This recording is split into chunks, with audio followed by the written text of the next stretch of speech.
recording. So thank you, ma'am, for making yourself available over here for this platform, ma'am. Can you please share your short bio, your experience in the corporate world, and what you do today? Sure. Thank you, Arjun, for inviting me for this one. To begin with, I'm a arts graduate, so I graduated in sociology. I'm talking about nearly 2 decades ago. So almost 18 to 20 years of experience in the HR fraternity, Mm-hmm. and I pursued my post graduation after taking an experience of about 6 to 7 years Mm-hmm. into HR after my graduation. And then I pursued also my doctorate, which was in training and development. Uh, this was while I was working. So um, technically, yeah, if I'm able to recollect well, I have never taken a break Okay. in the 18 years or 19 years Mm-hmm. that I worked. Um, Serendipity, I actually got into HR. Not that I ever thought Mm-hmm. that I want to do HR. Honestly, back then I had no clarity about what kind of career I wanted to choose. Like any other graduate, I had applied for an MBA college, but since I couldn't get into any college, I started working. Also, it was a need of the hour back then, personally, that I had to work. I picked up a very random job, a very random job. Um, I started working, and 2 years into my first job, which was actually um, ironically into nursing recruitments. We used to recruit nurses Mm-hmm. uh, to US because US had a huge shortage of nurses. So we used to recruit it from India, and we used to supply nurses to US hospitals. And that was my first ever job. And eventually, I got a call from a friend who was at that time working with Teamlease. He wanted to quit, Mm-hmm. and he said, "See, I am quitting. Would you like to kind of actually take my place? Mm-hmm. Why don't you just come and appear for an interview?" Mm-hmm. I said, "Are you sure? I don't even know what HR is." Mm-hmm. So, and in fact, that was the time I heard HR for the first time in my life. Um, I did not have any idea about these jargons, though I wanted to do an MBA. But anyway, um, so then I got into Teamlease, and then began my HR career technically. I was into operations, then I got into gaming, then I got into PR, consultancies, advertising, media, entertainment, Mm-hmm. education, been there, done that. So that's how I carried on um, with HR. And So, ma'am, introvert, extrovert in the field of HR, is there any classification that extroverts do better in the field of HR in your experience? Interesting question. I don't think there is any. Personally, I by now, Mm-hmm. if I really have to think like that, from whatever experience I had, I don't think there is any bifurcation. Honestly, because in HR, again, there are segments where Okay. an introvert can do very well in operations Okay. and an extrovert perhaps can do very well in strategy Okay. or recruitments, Mm-hmm. because the extrovert perhaps would like to be at the forefront of everything. And an Yeah. introvert would perhaps want to be at the back end of everything. So maybe the introverts can do very well in payroll, compensation management, benchmarking, research. Mm-hmm. HR is like a deep blue sea. HR has a lot to offer, Okay. unlike what people think. Anyway, So, so so in a small company okay. where HR is being handled by one person, uh, what would you define an ideal candidate as? Personally, I do not categorize people into HR or marketing Mhm. or supply chain or operations. I always see their, I mean, by far, I think one should first focus on their skill sets, um, whether it is aligning with what they really want to do. So the second thing perhaps is where is their inclination? Where is their focus? Are they choosing HR because they have no other choice? Or they're really choosing HR and they've reasoned out, what it can offer and how they can contribute in that particular segment. So I think initially I do that. But coming to your question, if there is only one person who's handling every goddamn thing in HR, the fact that it's a small company, the first thing I think the person will apparently have to develop is a learning attitude. Perhaps to take on pressure, work under pressure, because this person is alone and not feel alone, but feel on my own. That since I am the only person who's dealing with things, I have two things to offer. One, it is going to perhaps make me very independent in a way that I am the boss in HR. Yeah. The second thing is the fact that you are completely the boss. Sometimes if you need some guidance or if you need perhaps a team, that is again a challenge because then you have nobody. So I think the fact that if somebody can juggle between these perspectives in a very matured way, understand the fact that, okay, in hindsight, it is only going to make me better. One as an individual and two as a professional. So learning attitude. So I personally think that is an ideal candidate if the person is going to be alone. So ma'am, you have spent a good amount of time in this field. What are the certain factors you have seen, change over a period of time in the HR industry? You would have noticed a lot of changes over a period of time. So is there anything very distinct you can define and say HR used to be like this, but today, or it can even be a perception also. It can be your personal insight. Ironically, maybe I want to be candid here a bit. Ironically, I think the other way around is true. Personally, I felt there is a limited growth that happened over a period of time. Though now it is evolving, I do see, not that I'm very much in touch with the fraternity anymore. But now, yes, people are ready to evolve, perhaps because of the fact that there is artificial intelligence, machine learning and stuff like that, which is apparently taking over the world by storm. And now people are getting more attached to the fact that, yes, now you have to be connected digitally. Now you don't have a choice. You should upskill. Now you should know that certain things cannot be now taken for granted. Now a completely new era is coming by. So one has to start upgrading. One has to start becoming more privy to something which can offer technically very sound systems practices or something like that. But overall, I think as far as the mindset is concerned, I don't see much change. So, ma'am, HR portfolio, does it also concern with profit making for the company? Or is it only restricted to support mechanism? See, that is exactly where I was coming from, mindset. While things can work around if you looked at it from a measurability perspective, while there are people who can apparently try and let you know what the ROI or the return of investment could be, it is the mindset that does not allow you to actually see that part of the segment. The mindset is the fact that, okay, this is a cost center. This is only a support center. So this is just an investment that we are trying to keep it in terms of our budgeting is concerned or our, our segment is concerned. But then it is a shift, paradigm shift. Okay, so that needs basically HR portfolios are now being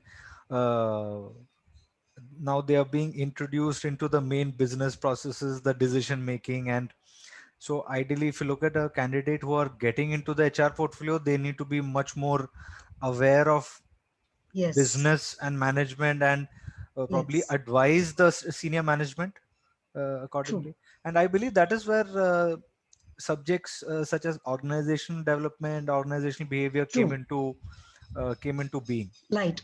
Yeah. Okay, ma'am. So I think one of the most important things that always hindered the growth of HR is the myth that HR is more like a secretarial job to the management or an operational portfolio to the management. That needed a shift. that no, it is actually a consultative role to the management. Mm. Perhaps they bring their own expertise, their experience. Okay. Obviously, the business owner brings his own expertise and the experience, but there are certain people management portfolios which an HR professional can conduct better. Hence, their performance cannot be judged or cannot be ideally parallelly compared Mhm. from what a business management perspective to an HR perspective. HR will bring business management from a strategic perspective in terms of people, in terms of policies, in terms of systems, in terms of what kind of things can support. Whereas a business management will perhaps more think in terms of the commercialization part, where how do I work around my revenues? How do I work around my finances? How do I work around managing uh, resources in a way that it supports the HR or the strategy and the policies in HR. So ideally, it is in sync, and that is where HR should know the business pretty well. Yeah. So likewise, coming back to the point where you have seen this industry evolve over a period of time, and recently with unfortunately we had the COVID pandemic. Do you foresee any departments or any section of the HR dissolving with time or merging with time? I mean, learning and development was one field where it was it was the specialist would come and train a group of people in a hall and kind of reinforce the company's vision, mission, and the goals onto them, and so that they are that motivation factor is there. But today you have most of the training and development programs happening online, or the company saying that okay, let's give you a token and you can go online and do your certifications. So this is an input which I've heard from another HR professional saying that there is a chance that training and development might shift completely online. So today an HR in learning and development will have to look towards upskilling and going towards mainly analytics in training and development. So ma'am, do you foresee any other section of HR going into this? In fact, I foresee it is a little scary, honestly, but I foresee a lot of HR completely diluting. Okay. For all you know, there may not be exactly an HR department at all Okay. in the near future. Mm-hmm. But as you rightly said, learning and development practices will continue to grow in a way that they will now have a certain position. So any business head or any SBU technical head become people managers, Mm-hmm. because at the end of the day, um, your technical team reports to you. Yeah. They don't report to HR. So while it is extremely important that if you have the liberty to hire your own team, you must also be responsible to develop your own team. Yeah. And that is learning and development. Mm-hmm. So learning and development is no more only a subjective subject for HRs. It will perhaps be for everybody. It will be like making managers people managers first. Every manager. I don't mean only HRs. I mean every person who is perhaps wanting to be a leader, wanting to be a manager, wanting to, have a team, should know people skills. Just because of one particular aspect of managing people the right way. So I think instead of just attributing this so-called people skill only to HR people or only to a segment of people who will perhaps become HR, who will choose HR careers, it will now be important to everybody in the organization, everybody. So technically, the so-called HR department may completely get diluted. However, the functional base of people skills or strategy or business analytics or HR analytics will continue to grow, but not restricted only to people who are in the HR department. It will be for now everybody. So in the future, a corporate professional who's going to join a company may have to have a separate box, say showcasing HR skill sets, learning and development, is specialized in learning development, payroll processes, so HR might just be reduced to a skill set for a professional, although he might be applying for a marketing department. True, because honestly, some things are very common. Apparently, even if you look at it from a marketing perspective, supply chain perspective, operations perspective, strategy perspective, business analytics perspective, at one or the point or the other, you will handle a team. You will need a team. And do you think a team operates without any communication with people? You will need people management skills to even apparently retain your team. Mm-hmm.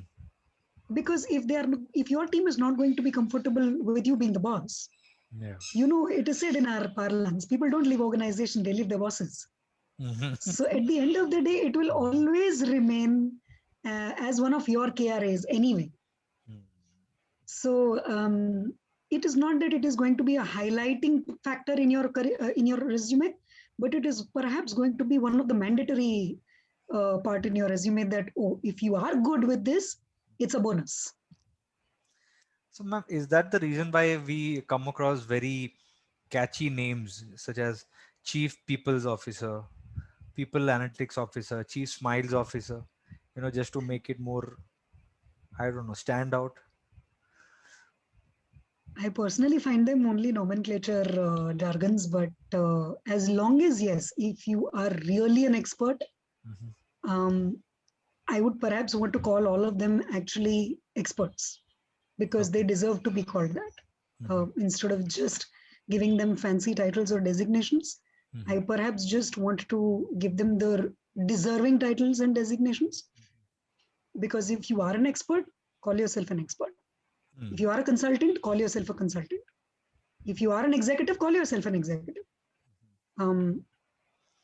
Just by giving you a designation of a people's smile officer does not mean you will be responsible for spreading smiles. Perhaps it could be the other way around. But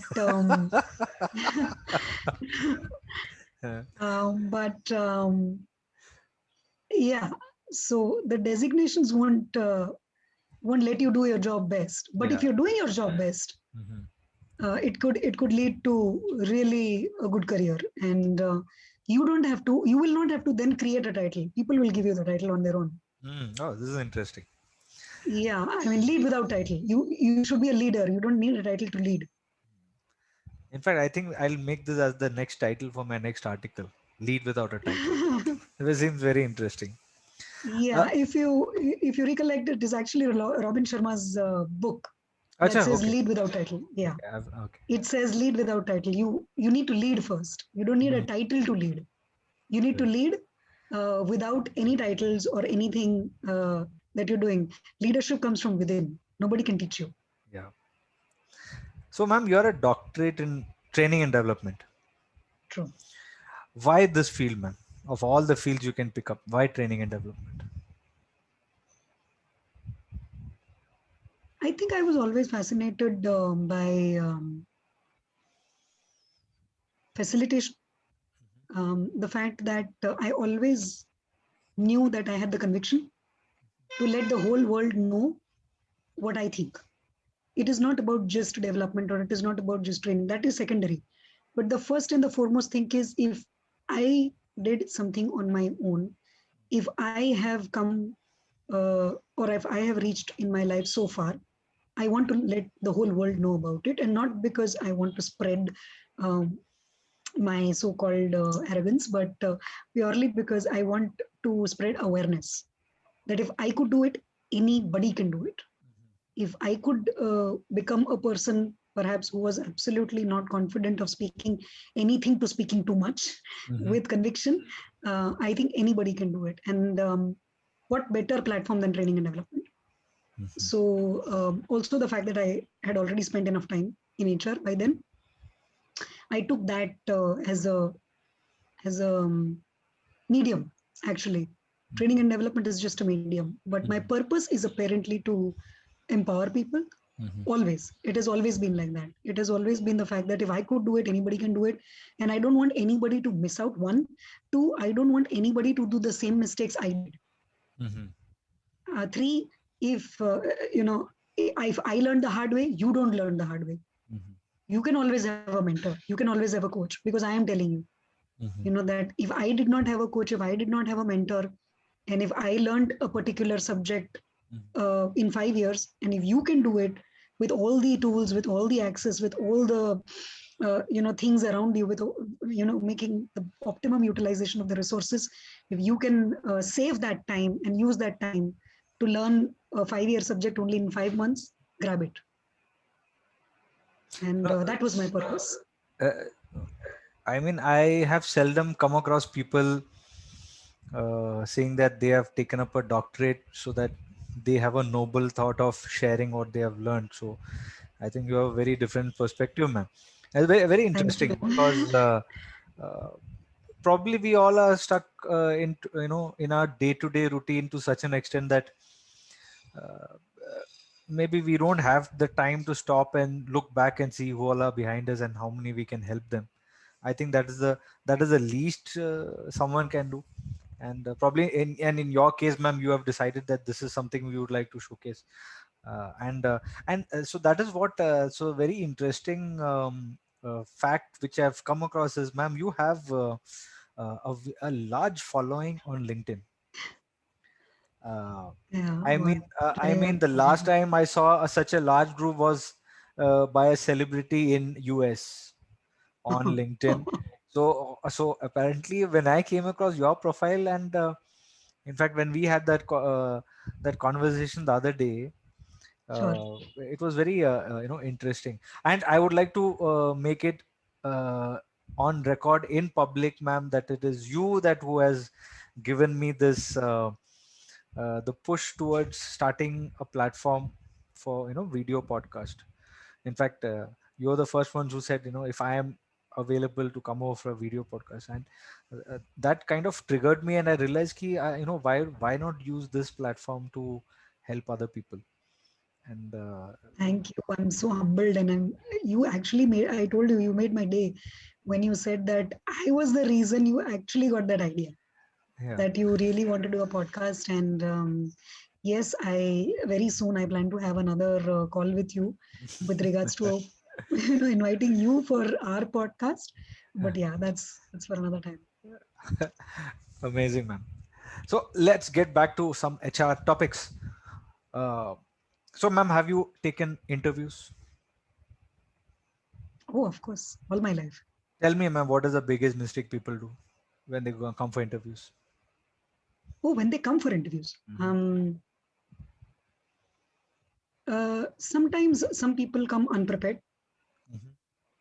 Though I don't blame them actually. Because sometimes they actually perform better when they come unprepared.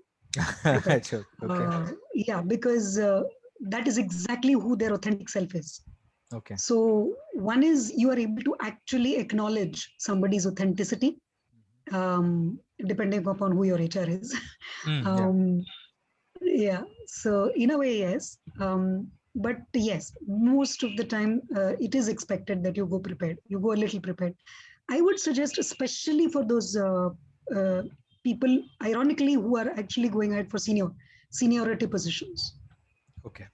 Senior level positions, lateral positions. In fact, they should be prepared about what they really want to contribute in the organization that they're going ahead with, the business model, whether they have actually done any research on what kind of company they are about to enter if they get selected. Okay. So sometimes, from a candidate perspective, lack of conviction at times when they answer. Okay. Sometimes they do project confusion. They do project as if they couldn't understand the question, or they project as if the fact that they understood the question, but since they didn't have an answer, they manipulated the answer to something else.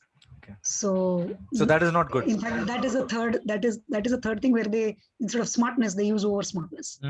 So you have to be very authentic with yourself, with whom you're presenting, and um, and you have to be prepared. And wh- tell me something about resumes. You Mhm. would have gone through thousands of resumes, and uh, when you have a resume in your hand, and for you this is as simple as it Yes. gets. Yes. Can you just share 2 3 points about a resume? Is it the photograph, is it the Sure. colors, the formatting, is it what he or she has written about themselves, is it the experience, is it skills?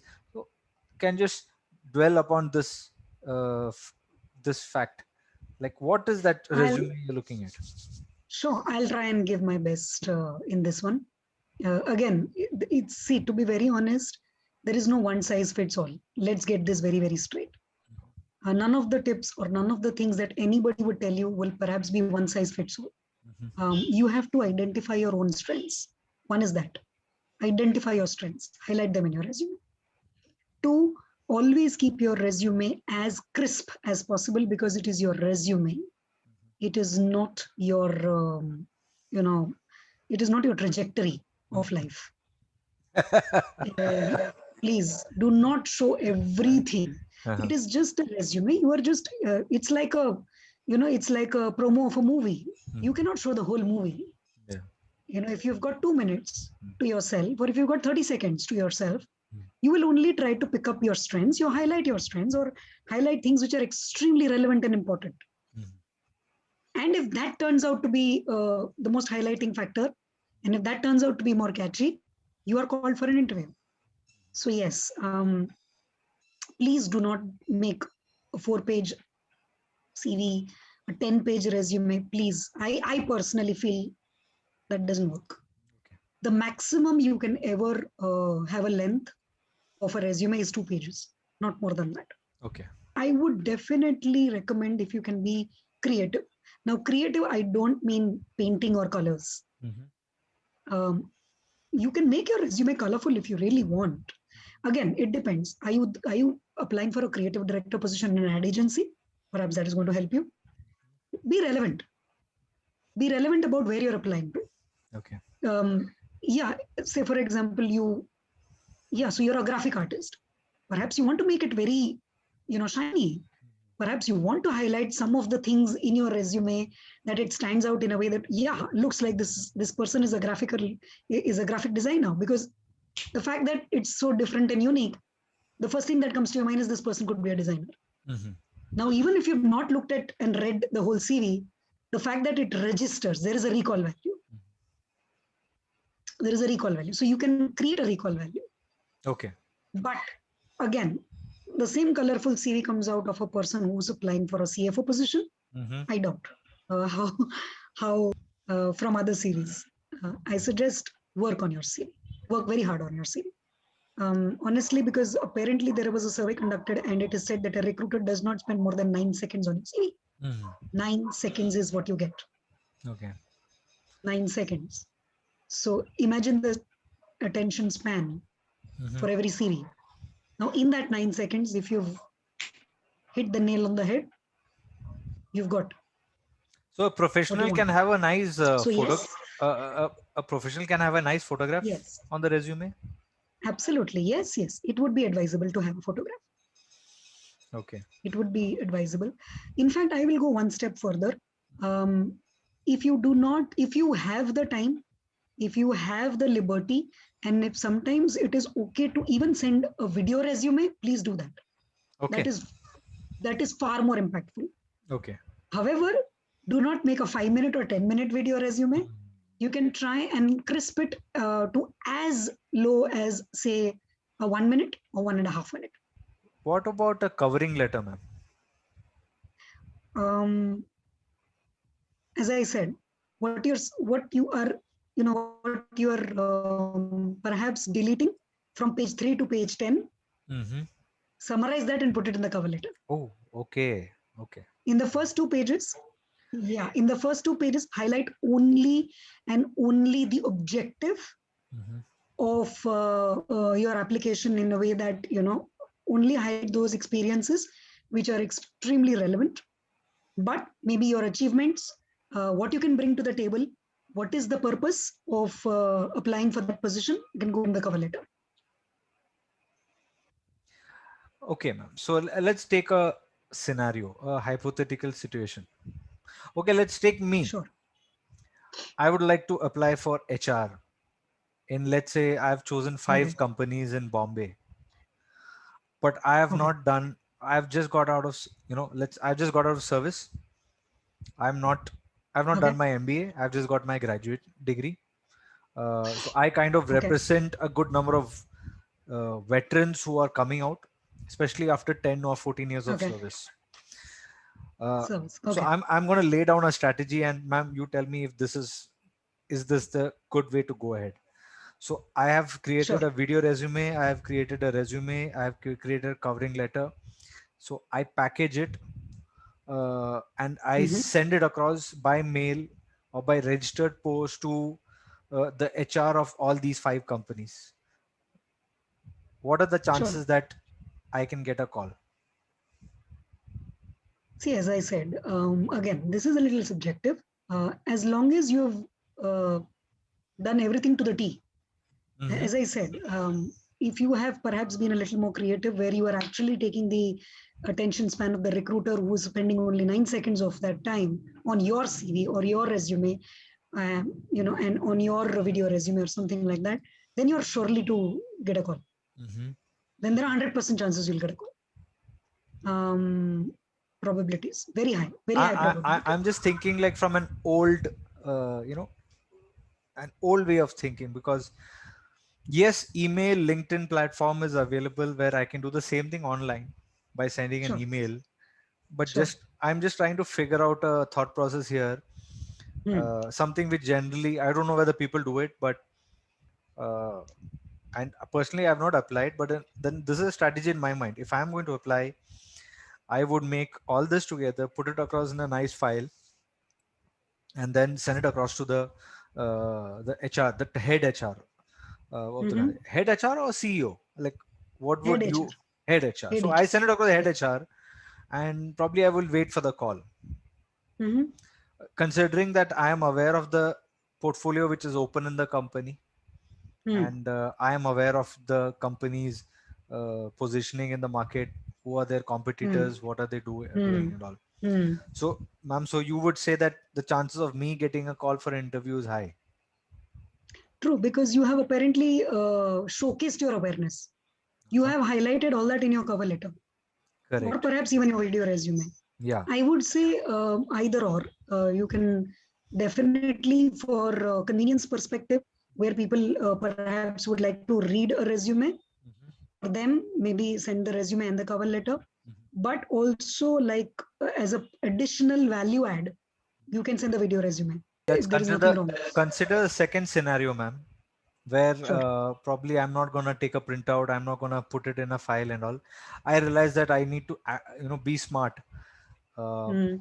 so I go to LinkedIn Mm. and I upload my video resume. Mm. I upload my Sure. resume, uh, and I get in touch with the head HR of these companies. Mm-hmm. Will it work out? See, as I said, Arjun, all this is very subjective. Mm-hmm. Will it work out? Will it not work out? As I said, depends from company to company. How much of their activity is relevant on LinkedIn? How active they are? Are they really even using LinkedIn as their platform or a tool to look for candidates like you, Mm-hmm. or something like that? Mm-hmm. It is very subjective. So, but yes, if something has to work out, it'll work out. But again, if you have made mistakes, Mm-hmm. then you need to own it up. Yeah. It all depends on how you want to represent. So see, that is personally why today a lot of people are focusing more on personal brand. Yeah. Even as a fresher, Mm-hmm. even as a student, even as a Mm-hmm. professional, you are your own brand. Yeah. How do you want others to see you depends on you. While you are out of service with 10 years or 15 years of experience, that may not be relevant for the subject you're choosing to be in the corporate, but there are a lot of skills that would be relevant even then in HR while you've been in service. Highlight those. Correct. Highlight those. There is always a sync in whatever you want to do. There is always a sync. Find the sync. Synchronicity is important. Find your synchronicity. Don't look at only the fact that, oh, I did 15 years of this and this is nowhere relevant to HR. There is always relevance. There is always some life skills that is going to be very, very important, which you will bring to the table when you actually hit HR. So highlight those. So basically, anyone who's applying for a portfolio has to put in efforts to find out what is the target company into and how exactly you can align your experience with that company. And Absolutely. it can change. It is all about alignment. Yes, it is all about alignment. It is all about your perspective to that alignment. How do you perceive? Okay. How do you perceive? Because the world may perceive alignment in a different way. But if you are bringing a very unique perspective, now I don't mean different from a different perspective from other people. Otherwise, there is a huge, again, possibility of you not being shortlisted at all because then you become irrelevant. But unique perspective to the same alignment. Then there are more chances of you being, shortlisted. Okay. So, ma'am, coming back to your LinkedIn profile, I find that you spend a good amount of time writing. Tell me, ma'am, how many hours in a day do you spend for jotting down your words? I think I've told you, I'm very spontaneous. I just start writing. I mean, in fact, I don't even make a separate write up first and then just copy paste and put a post. No, I actually start writing the post. Yes, I obviously edit because there is a word limit. I think only 1250 to 1300. So I pour it all. And then I edit it as per to suit the requirement of the LinkedIn post. But honestly, when I start writing, it is so spontaneous that it takes not less than 5 minutes. 5 minutes to type 1300 words? Yeah. In fact, sometimes even lesser. One, because I type very fast. So, ma'am, would you say that this is a form of personal branding? Oh, yes. Absolutely. Because, see, when I write, I am perhaps taking inspiration probably from other posts or other people or, my observations and my perspective. But at the end of the day, my writing is my writing. Yeah. These are my words. This represents me.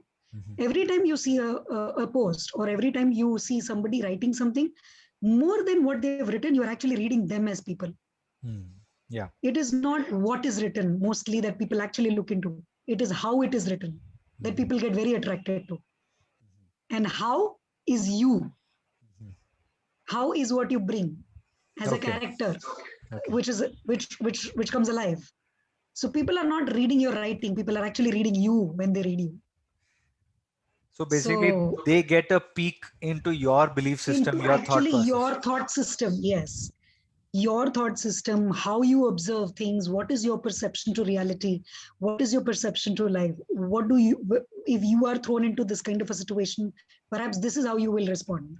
So they are actually reading you, your character, your values, your belief system, your attitude to life, your arrogance, your straightforwardness, your vulnerabilities, your insecurities, your fears, your challenges. They are actually doing a full dissection of who you are while they read you. So yes, it is a personal brand. Yes. So I've come to understand that LinkedIn platform is very important for both recruiters and candidates who are looking for a job. Yes. Yes. And so what I have come to understand from what you have said is that personal branding on this platform can actually help you land a job. True. In fact, I would like to, I don't know if you have the time, but I will take 2-3 minutes more to actually give you a live example that I personally had encountered. Okay. I wrote actually a post on money, Okay. actually, but just my perspective. Now it had got nothing to do with finances. It has got nothing to do with investment. It has got nothing to do with wealth. It had got nothing to do with risk management. Nothing. Just my view on money, how people should view money as. So to cut the long story short, there was an HR from an IT company. I would not like to name them, but apparently he was not exactly an HR, but he was just doing capability building in the organization, and he was basically a very active participant in hiring senior professionals in the organization. And he actually saw the post and called me, Okay. and literally offered me a job. That okay, I see. Obviously, he we spoke for 2 hours. Okay. We spoke for 2 hours. He initially started with a conversation that I read your post. It was very interesting. I liked it. I wanted to delve more into it. We spoke for 2 hours, just a very normal conversation. It's like, like a very coffee conversation. And he said, if you're not doing anything, why don't you apply for this position that we have in our IT company? Though you're not from an IT industry at all. But I would definitely like to take a chance on you. Because one, he said, the way you articulated that post is extremely innovative, creative, and interesting. Because while people talk a lot about money, you've given a completely different take on it. Two, why as we speak, you are replicating what you wrote, so there is no dissonance. You're exactly replicating your thoughts the way you perhaps replicated your thoughts in the post. Usually what happens is sometimes people write very big things, but when it comes to really having a conversation or Yeah. probably replicating the same belief system in your execution, they are very different people. So there is a dissonance. There is a clear dissonance. He said, no, I did not see the dissonance. And that is why by the end of 2 hours, he said, please, he apparently requested that please apply for this position in our company, and we would like you to go through, I would urge you to actually go through the entire interview process. At the end, if you get selected and if you choose not to go ahead, we are happy to do that, but please go ahead with at least the interview process. And I did. I went through the interview process, 8 rounds of interviews. Wow. To be precise. So do your SWOT analysis, constantly remain in touch with it, constantly introspect. I would always suggest that. And continue to work on that. Continue to work on yourself. There is no better way to do that. So as we come towards the end of the podcast, ma'am, what is your advice to let's say veterans, who are likely to come out from this service? So most of the veterans are already experienced, and they already have they sport a very heavy resume. Uh, but then again, you being an expert in the field of HR, since you have seen a lot of processes and you have seen this industry change, what is your final verdict? Every aspect of life, all walks of life. Now these are 3 I's. I mean I for ice cream. So the first I is intention. If you have good intentions, there is no looking back. Always constantly check on your intention. Let it be purposeful. Let it be meaningful. If your intention is just to, so there is a difference between people who win, like winner's mindset. So if your intention is to win, good. But if your intention is to defeat the other person, whether you win or lose, it's not going to work. Even if you win at that point of time, you've not done it with the right intention. So then it will be short-lived. Your success is not going to be, long-term. Yeah. Then your success is short-lived, because your idea or your intention is to only ensure that I defeat the person and that's enough. The second I is introspection. Instead of reading other people's mind, please read your own. Please read your own. Exactly the way you read other people's mind, do it with your own. You will realize how many answers you can have. Your subconscious mind is filled with innumerable, beautiful, mindful, significant, relevant, and important answers. Just focus on them. Introspection. do your introspection the right way. Okay.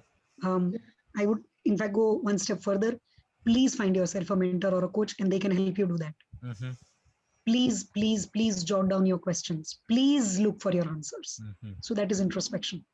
Okay. And the third, I think most successful people may also would want to agree to this. And at any point of time, this could be very relevant. Improvement.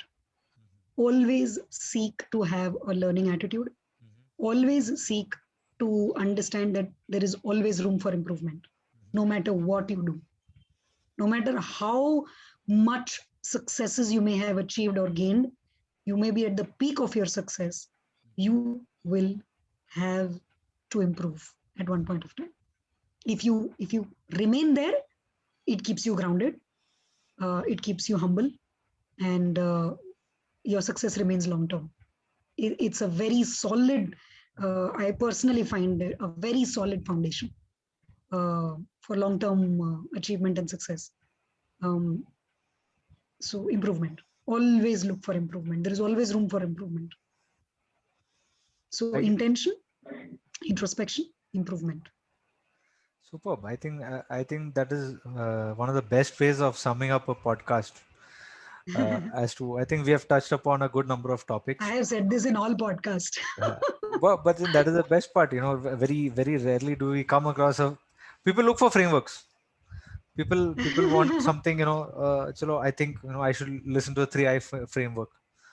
Acha, 1, 2, 3. Right. Okay, yes. All it kind of checks all these 3 buckets, and I think I'll go ahead with the decision. That's the best part about So frameworks. as I said, it helps you with decision making. It helps you with anything that you are entering into, not just career. Yeah. Even if you look at life choices, even if you look at relationship choices, even if you look at any crisis that comes into your life, touch wood, just focus on these 3 I's. If you get your answers in these 3 I's, you've got the job. Amazing. You're doing well. Very good, very good, ma'am. Thank you so much for your time. Thank you. Sharing your journey. I'm sure n number of people are gonna, not only veterans, a lot of people are going to benefit from this insight of yours. And this is not the last time I'm gonna call. I'll be again picking your brain again, ma'am, to come back to this podcast. There's much more, and the pleasure is all mine. So thank you so much, man. Thank you, Arjun. Thank you. You're doing a fabulous job. Please continue to do this, whether you want to apply for HR jobs, irrelevant of all those things, irrespective of all those things. Please continue to do this good work, because as I said, you have amazing intentions. It is clearly coming across that. Hope it helps you introspect and improve, and hope it helps other people introspect and improve, and build a community that is empowering and enriching. Thank you so much. Thank you, ma'am.